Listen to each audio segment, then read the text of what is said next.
Hello there, Aries. Welcome to your reading.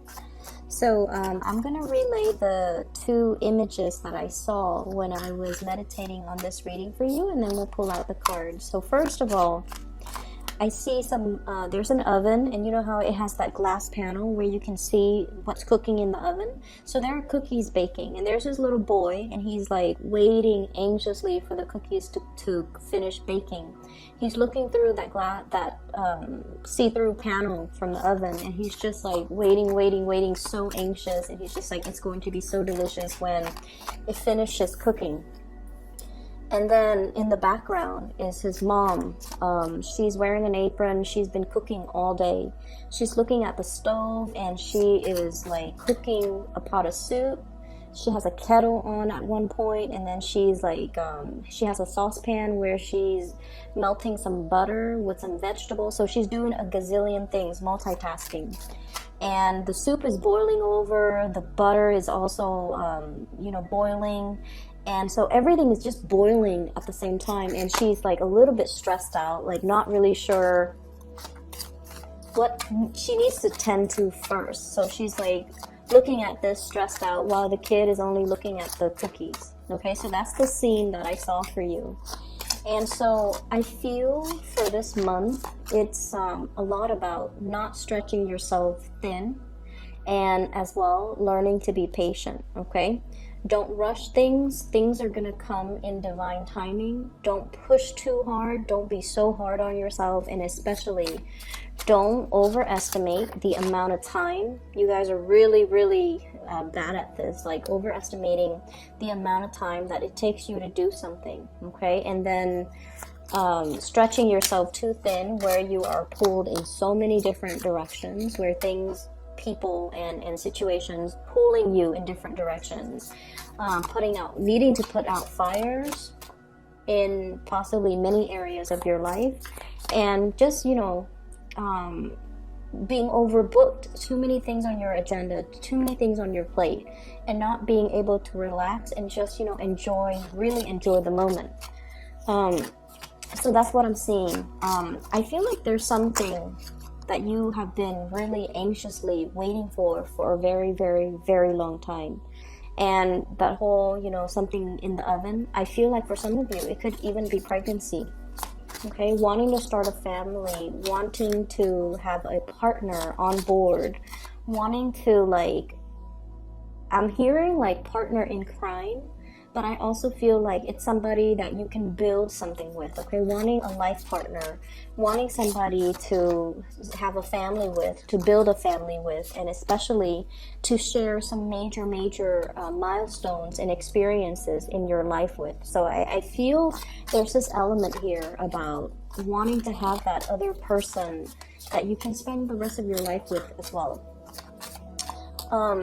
The other thing that comes through with the whole kitchen image, the kitchen is usually where I would say where magic happens, where family and people come communally, share an experience together, where we nurture each other through the food that we create. And especially if you are hosting a lot of people in your home environment, rather than trying to do everything, okay, rather than planning and executing, cooking a meal for 30 guests, you might want to take it easy and realistically just make it a potluck where everybody brings something to the table. I feel like it's the smart way to do it, so that you're not stretching yourself so thin. If there are specific things that you want to do for the people that you love, by all means do it, but be very, very realistic with your time constraints, and don't be so stressed out that you're not able to really enjoy the moment, okay? Because it's the gathering, it's the people that really matter. It's not so much about showing off our culinary skills or showing off our kitchen or showing off our home. It's really about people coming to see you and people wanting to spend time with you in an environment that is laid back, that is relaxing, that's calm and comforting. So don't work yourself in a frenzy, and especially, don't stress yourself out, okay? So be easy on yourself and be loving to yourself and be more forgiving with yourself. So there's definitely something that you have been really, really waiting on. So I feel for many of you, I'm hearing this strongly from this Page of Wands here. This is sort of like, you know, I'm ready. I'm ready for the next big thing. I'm ready to do a real job. I'm ready for something with more responsibilities. So I don't know what you guys have been doing. If you've been doing a lot of training, if you're in a like an environment where things are going really, really slow. The Hangman, waiting in suspension, waiting for things to happen, being in a situation where there's a lot of work to be done, there's a lot of people or projects or things that need you. It's almost like you're there to help. You have the skills, you have the expertise, but for whatever reason, whoever is overseeing the situation feels like you're not ready. So they're not giving you that opportunity to prove yourself. They're not giving you that chance to get out there and get your hands dirty, roll up your sleeves, and just take care of things. So it feels like you're in a state almost like of waiting, of suspension, of limbo, and you're not able to, it can feel really, really frustrating for a fire sign to not be able to get out into the world and do whatever it is that they want.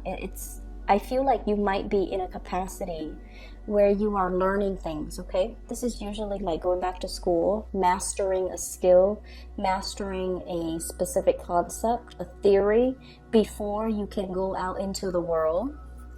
Once again, this ivory tower type of a situation. So I feel like many of you, you're going through some training. It could be some legal training that you're dealing with. It could be learning how to do things properly.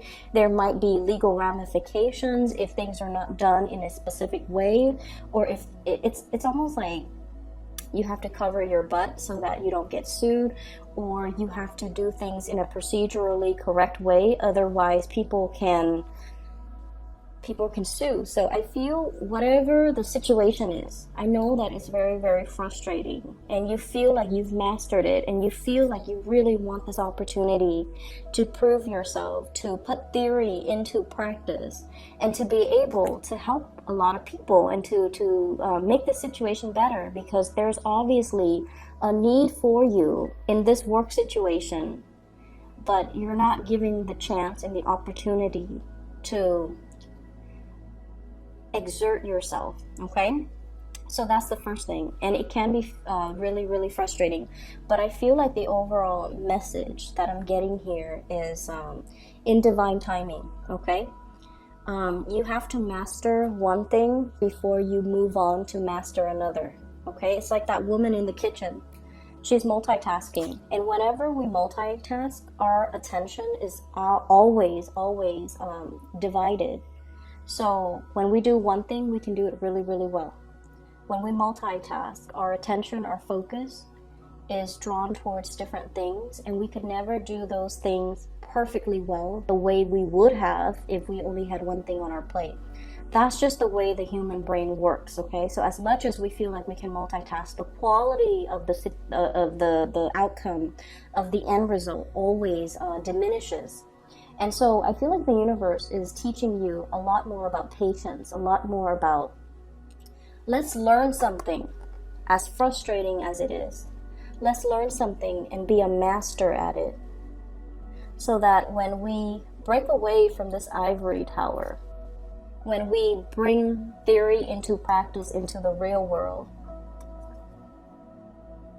we can do it right, okay? The kings, and this is your energy, the kings always do things the right way. They've already mastered it. They've been through it. They have the skills and the knowledge and the experience and whatever it is that's required of a ruler, a leader, breadth of vision, hindsight, you know, the whole learning from past experiences. But I feel like, you know, the universe really wants you to master, rather than going into a situation excitedly but not having the skills and the necessary experience from your past to make the best of a situation, or to make something the best that it could be. So a little bit more patience and a little bit more waiting, I feel, is going to be in store for you. For some of you, there could be a lot of issues regarding children, okay? Dietary habits when it comes to children. And I love this card. This is the Nine of Cups. Okay. I usually think of this as like the binge eating, or a household that might be a little bit neglected, and then the children are eating whatever is around, usually junk food or usually snacks. The parents might be so busy, or the parents might not be in the picture, or there's some issues here. I feel for some of you, if it's not your own children, you might be dealing with a child, and you might be compensating, taking care of a child, or giving the child a lot of love and attention, or you're feeling like the parents of the child are turning their back on the kid. Okay, as sad as that is. So if it's not your children, I feel like you're experiencing this. You're playing the role of a caretaker. You're doing something to rectify a situation because you're just like, that's not fair. It's not healthy for these kids to be living like this, or it's not healthy for this child to be in this type of environment. So I feel some of you are stepping up, taking care of a person, trying to do the best for them. They might not have the best dietary habits. They might be very picky with food. And for some of you, if this is not a child, you're taking care of a person. Like, you're doing your best to really take care of a person. It can be a little bit difficult on your end because, time constraints, responsibilities, whenever we take care of another person. And especially because you guys don't like to be weighed down by responsibilities, okay? You design your life in a way where you can come and go as you please. You can be in one city one day and the next city another day. Like, you design your life without baggage, without responsibilities. Not because you're afraid of it, but because if you're not ready for it, you know yourself well enough to know you're not ready for it. So I feel like you have a little bit of resentment about somebody who has bitten off more than they could chew, and they're not taking care of their responsibilities. So it could be, somebody who has children when they're not able to physically take care of themselves, let alone their children. And then you have to step up and kind of tend to this situation. It's like doing that damage control, like cleaning up after them. Cleaning up after the other person, not so much the children, but cleaning up after the other person, because they bit off more than they could chew, and they create more work, more problems for everybody else. And so you have a little bit of resentment that I'm sensing here. But I also feel like you're dealing with this person. Whatever contributions you're making in their life right now, especially if it's somebody you're taking care of, a child or somebody else, your efforts are not going unnoticed, okay? I feel like this karma is going to come back to you tenfold. Like, it's really good karma, because I feel like you're taking care of the situation from the goodness of your heart, and because you feel like the situation is not fair. The Justice card. Two people fighting over something when they're not really seeing the big picture. It's like ego battles, okay? Coming from a very petty space. And you're not tolerating that. You're seeing that there's wisdom that is beyond these people. You might even be the mediator in a conflict. You might be seeing the bigger picture, and you're showing them that bigger picture by being the bigger person and taking care of situations and not whining about it, and just, doing what you feel is right. And it can be really frustrating too, because you guys feel like you can do so much more. Okay? So you feel like you can do so much more, but you're very cognizant about not stepping on other people's toes, not overstepping your boundaries, and also still holding the other person responsible. So like, you're not doing everything to alleviate them of the need to do it, to take care of their responsibilities. You still want to teach them that concept about responsibility so that they don't renege on what it is that they're supposed to do. You want to do more, but you don't want that to be kind of like that precedent where they rely on you and then they kind of sit back and kick up their feet. So I feel like you want justice and balance and reciprocity in the situation. And you almost feel it's like this inner conflict, with fire signs. we do what needs to be done. We don't want to sit there and discuss and delegate and talk things over and talk about our feelings. Whenever something needs to be done, we do it. And over time, when we keep taking these actions and keep initiating, the other person feels like they can sit back, and that can be really aggravating. It can be really aggravating, and especially in a situation where you feel like it's wrong, I have to do something about it, I have to step up. And then in the process of you stepping up, the other person steps down. And you're trying to find that middle ground. You're trying to find that balance to be nice, but at the same time not enable a bad behavior. So that's what I'm feeling here. There's a little bit of tug of war and conflict internally within you guys. Like, how much should I do? How much is enough? You know? So that's what I'm feeling here. So I definitely see for many of you, you're learning a lot about how to nurture, care for, and I feel like it's almost like you're being prepped to be the caretaker for somebody. You're being prepped to have children of your own. So if you found yourself like having to take care of children, all of a sudden, children are really big fixtures in your life. I feel like the universe is prepping you to be either a really good mother or to be a really good father. Okay, to learn to be more emotional, to learn to be more emotionally available. You might be dealing with somebody who's very, very sensitive. Okay, could be a child who's very sensitive, where they're withdrawn. So if they're hurt, they might overeat to kind of like fill in that emotional void. Okay, or you might be dealing with a child that is a little bit more rambunctious. They don't really listen, and the more you force them, the more they resist. So you have to like really soften your tone and soften your approach with them. So for example, you might be telling them, you know, this is what I call like a rambunctious child. Okay, Page of Wands. And Aries, as independent as you are, I feel like you naturally attract people who are very, very independent. And especially if you have children, they're going to be a handful because they're going to question authority. They're not going to take no for an answer. They're going to push boundaries, and they're smart, and they're just really independent. And so they're not going to take no for an answer. They need an explanation. They need a reason. And you have to appeal to their emotional senses. So for example, you tell them, you know, after school, you need to go home straight away. I don't want you hanging out outside. And they're like, I'm not going to get into any trouble. I don't need to go home. But you need to tell them, like, after school, please come home. I'm really worried about you. It's getting darker now because we're in the winter in the northern hemisphere. It's getting darker earlier. There are, you know, it's a bad neighborhood that you're passing through. So I just want you to be home.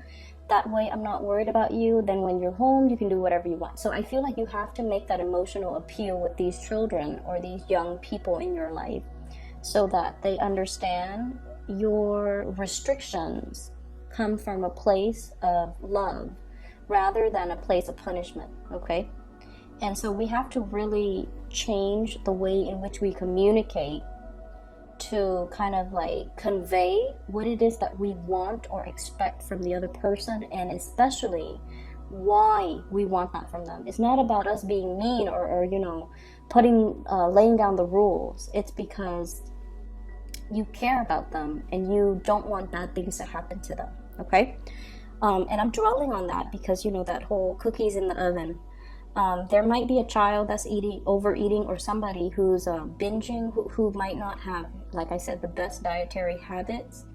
And I feel like their health might be catching up to them. And you have to be the one to kind of gently like tell them, hey, you know, you got to lay off that thing that's not really good for your health that you're putting in your body chemically or, you know, food wise. You have to kind of lay off it because I don't feel like it's healthy for you. And approaching that from a space of understanding and kindness is a lot more, it's going to make the other person a lot more receptive than approaching them from a place of harshness, okay, and criticism. So that's what I'm feeling here. I feel like for many of you, there's a lot of training that you're going through, and it's like, it's frustrating, I understand. But it's going to come to an end, and then you can kind of like spread your wings and you know, practice what you preach. And you can have an opportunity, especially to kind of really have more independence to do things without people looking over your shoulders to see if you're doing things properly. And then I also feel as well in partnerships, I have 3 signs. So I have an air sign, Aquarius, Gemini, and Libra. And I have this here, King of Swords. You might be having a lot of discussions with this person if it's a romantic partner, okay? Over family trauma, healing past family issues. They might come from a broken home, or you might come from a broken home, and you're both bringing a lot of fears about commitment, fears about settling down. I feel like the love is definitely there, but both parties are bringing to the table a lot of like fears from their respective dating past, marital past, even family trauma. And I feel like you're healing together, but the process is still ongoing, so it's going to take a little bit more time, okay?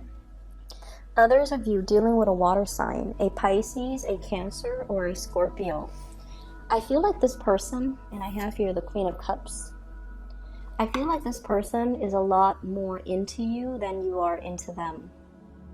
That's what I'm sensing. They really like you, and you know that they're a really good person. Like, you know they're a really good person. This is somebody, male or female. They could be the one that you want to bring home to mom and dad. You want them to meet your parents. You want to bring them around your friends because they're loving, they're kind, they're compassionate. But I feel like, I don't know how much fun or excitement or enjoyment you're getting out of this relationship. So I feel like there's somebody here that is really, really, really into you. Like, they're really into you. But I feel like they're looking for a relationship, and you might be looking for fun. Okay? And they're ready for a relationship. You might not feel like you're ready, or you might not want that commitment, the whole 9 yards with this person. For some of you, this person might be a little bit older than you. And I feel like they're actually very attractive, very beautiful, but they are looking for a relationship. They're not ones to kind of run around and, you know, collect bed partners. They're not like that. They're really looking for a relationship. They might have children of their own. They might like be dealing with a like a separation or a divorce. Okay, so they're not completely single just yet. And then I also feel a fire sign, Sagittarius, Aries, Leo. There might be a distance thing between you and this relationship partner. There's a lot of coming and going, getting back together, and then there's distance. So I don't know if you're like breaking up and then making up, but I'm seeing distance between you and this person here. I feel overall, we have here the Wish card. So I definitely see a lot of communication, and a lot of love, and a lot of compromise, and a lot of help that's going to be coming into the picture. And like I said, if you're planning to do this massive cookout, you know, hosting and inviting a bunch of people to your home, just make sure you actually enjoy the process. Don't stretch yourself too thin. Don't overbook your schedule. Don't overcommit your time, because you're going to be stressed out. And it's a month, it's your birthday month. You're supposed to relax and, you know, enjoy the people and the company. So don't stress yourself out. Make it a potluck, okay? I hope the reading is helpful, Aries. I hope that it helps you navigate this energy for this month. I don't have any news here regarding finances, so no news is always good news in my book. I feel like it is a lot more about, you know, being patient and getting through the learning process, and then being able to, you know, exert yourself in the physical world, okay? So best of luck with everything. I will see you guys soon, and have a wonderful birthday time. For those of you who are still emailing me about readings, I don't do readings anymore for private clients. I do have somebody that I highly recommend. I've included a link to her scheduling website in the description box below. Her name is Bridget, and she is based out of California. So if you'd like to book a reading for yourself, please click on her link and do so through that through her. Okay. Take care of yourself. I'll talk to you soon.